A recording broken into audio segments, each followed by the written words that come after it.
내 영혼이 뭉쳐이고 중난지지 볶아보니 슬픔 많은 이 세상도 천국으로 하도다. 할렐루야 찬양하세. 내 모든 죄 사함받고 주 예수와 동행하니 그 어디나 하늘나라. 주의 얼굴 뵙기 전에 멀리 뵈던 하늘나라 내 맘속에 이루어지니 날로 가깝도다. 할렐루야 찬양하세. 내 모든 죄 사함받고 주 예수와 동행하니 그 어디나 하늘나라. 높은 산이 거친 들이 조막이나 궁궐이나 내 주 예수 모신 것이 그 어디나 하늘나라. 할렐루야 찬양하세. 내 모든 죄 사함받고 주 예수와 동행하니 그 어디나 하늘나라. 네, 하나님의 말씀 잠언 19장의 1절부터 17절입니다.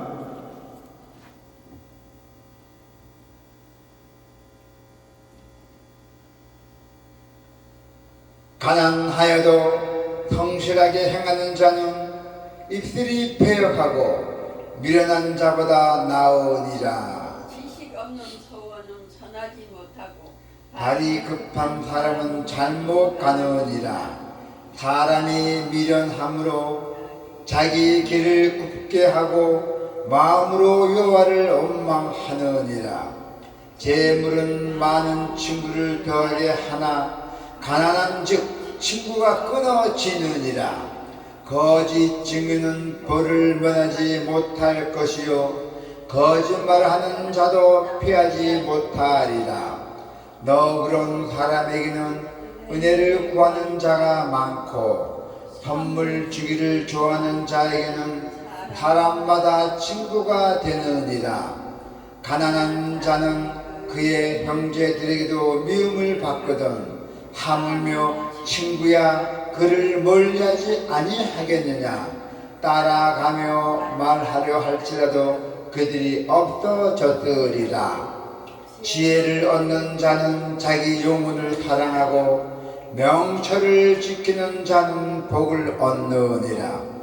거짓 증인은 벌을 면하지 못할 것이요 거짓말을 뱉는 자는 망할 것이니라. 미련한 자가 타치하는 것이 적당하지 못하거든 하물며 종이 방백을 다스림이라. 노하기를 더하는 것이 사람의 슬기요 허물을 용서하는 것이 자기의 영광이니라. 왕의 노함은 사자의 부르짖음 같고 그의 은택은 풀 위에 이슬 같으니라. 미련한 아들은 그의 아비요 재앙이요 다투는 아내는 이어 떨어지는 물방이니라. 집과 재물은 조상에게서 상속하거니와 슬기로운 아내는 여호와께로서 말미암니라. 게으름이 사람으로 깊이 잠들게 하나니 태만한 사람은 줄일 것이니라. 계명을 지키는 자는 자기 영혼을 지키거니와 자기의 행실을 삼가지 아니한 자는 죽으리라. 가난한 자를 불쌍히 여기는 것은 여호와에게 구워드리는 것이니 그의 선행을 그에게 갚아주시리라. 아멘. 행복을 부르는 슬기롭 즐거움입니다. 오늘 제목이 우리가 지금 보이는 모습으로 사람과 상황을 판단하지 말아야 됩니다. 그 사람을 보이는 모습으로 판단하지 말아야 된다는 것이죠. 하나님의 역사를 우리가 다 헤아리지 못할 때가 많습니다. 자, 우리는 암만 어려워도 끝까지 성실하게 살아가야 한다는 것입니다. 자, 성도 여러분, 우리가 인생을 살아가면서 어려움을 전혀 겪지 않는 사람은 없을 것입니다. 누구나 한 번 정도는 있을 것입니다. 그러나 원하지 않는 상황을 우리가 만났을 때 어떻게 반응하는지는 분명한 차이가 있을 것입니다. 어떠한 사람은 특히 남을 탓합니다. 그것도 원망하기 바쁩니다. 너 때문에 그러니 쟤 때문에 그러니 이렇게 원망하기 바쁘다는 얘기죠. 하지만 그러한 태도는 본인인데는 전혀 도움이 되지 않습니다. 도리어 아무리 어려워도 성실하게 꾸준하게 행하는 편이 바로 본인인데 큰 도움이 될 것입니다. 성도 여러분, 잘못된 길에 빠지지 않고 묵묵하게 자신의 일을 감당해야 합니다. 또한 너무 경솔하게 문제를 해결하게 하면은 오히려 잘못된 길로 가기가 쉽습니다. 결국 더욱 심각한 재앙을 만날 수도 있습니다. 이것은 하나님의 살아계심을 잊어버린 행동이기 때문입니다. 소망이 있는 사람은 그 어떠한 어려움을 당할지라도 믿음으로 신실하게 헤쳐나가고 반드시 승리할 것입니다. 하나님은 재물로 사람을 절대로 판단하지 않으십니다. 내 자신이 가진 것이 없으면 주변 사람이 떠나고 외로우십니다. 이 세상살이가 그렇습니다. 이 세상살이는 자기인데 이익이 있어야 붙습니다. 자기인데 이익이 없으면 저들을 다 떠나갑니다. 하나님의 계획을 보지 않고서는 그 상황과 재물을 바라보게 된다면 그 인간관계는 흔들릴 수밖에 없다는 것이죠. 하지만 우리 성도 여러분께서는 아무리 형편이 어렵다고 또 어떤 사실을 예고해서는 절대로 안 됩니다. 신실하게 해야 된다는 것이죠. 그래서 상황은 일시적으로 올 수도 있습니다. 어떻게 언제 올지도 모르지만은 자관 우리가 위급한 상황이나 뭐 이런 고난 같은 거는 올 수가 있습니다. 그렇다고 하나님의 사랑이나 그 사람의 존귀함이 달라지지는 않습니다. 재물과 지위를 통해서 사람을 보는 것은 거짓입니다. 그 사람이 인격을 보는 게 아니라 재물과 지위를 본다는 거죠. 자, 여러분, 미련하면은 하나님의 뜻을 보지 못합니다. 미련한 자는 하나님의 뜻을 절대 보지 못해요. 사람의 조건에 따라 대하게 된다는 것이죠. 미련한 사람들. 하지만 하나님은 어려운 사람일수록 더욱 은혜를 베푸시고 계십니다. 또한 변함없이 그 사람의 중심을 보심을 기억하시기를 바랍니다. 그 사람의 중심, 여러분, 정직한 자는 하나님이 주시는 은혜를 누리고 살아가는 있다는 것입니다. 하나님의 뜻을 아는 슬기로움이 있습니다. 하나님의 뜻을 아는 것이 슬기로움이 있다는 것입니다. 그것이 행복이 찾아오는 거죠. 여러분, 우리는 상황을 넘어서 역사하시는 하나님을 바라볼 수 있는 지혜가 있어야 됩니다. 하나님을 바라볼 수 있는 지혜가 있어야 된다는 것이죠.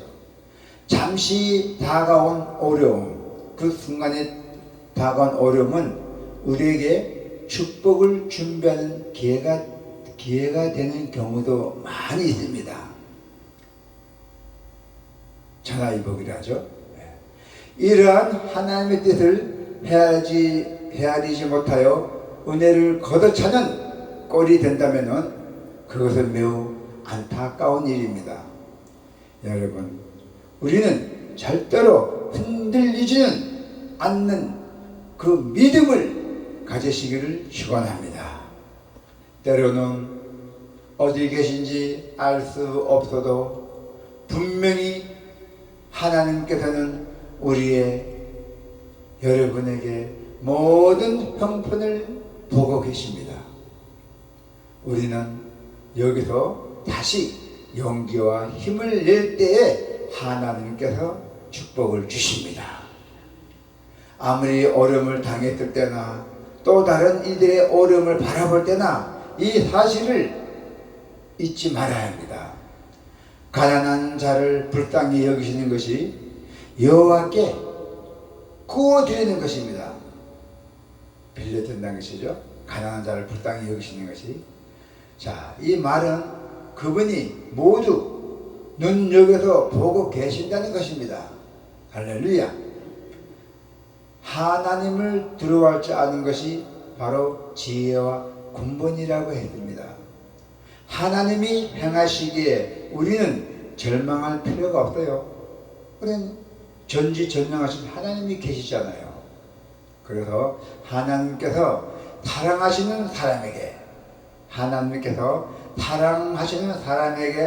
우리도 사랑을 베풀어야 한다는 것입니다. 이것이 행복의 비결입니다. 여러분, 은밀하게 보시는 하나님을 깨닫게 된다면 더더욱 기쁘고 행복한 삶을 누리는 것을 잊지 마시기를 바랍니다. 아멘. 기도가 있겠습니다. 할렐루야. 하나님 아버지, 감사 기도드립니다. 오늘 주의 성소에서 하나님의 말씀을 선포하면서 이렇게 주의 전도들과 함께 주님을 찬양하며 주님을 또 경배하며 주님께 최고 영광 자리를 올리고 있습니다. 기쁨을 주고 있습니다. 아버지요, 오늘도 예배당에 나온 모든 성도들 잊지 마시고 우리를 모든 것을 기억하여 주시기를 원합니다. 사랑이 풍성하신 예수 그리스도 이름으로 기도드립니다. 아멘.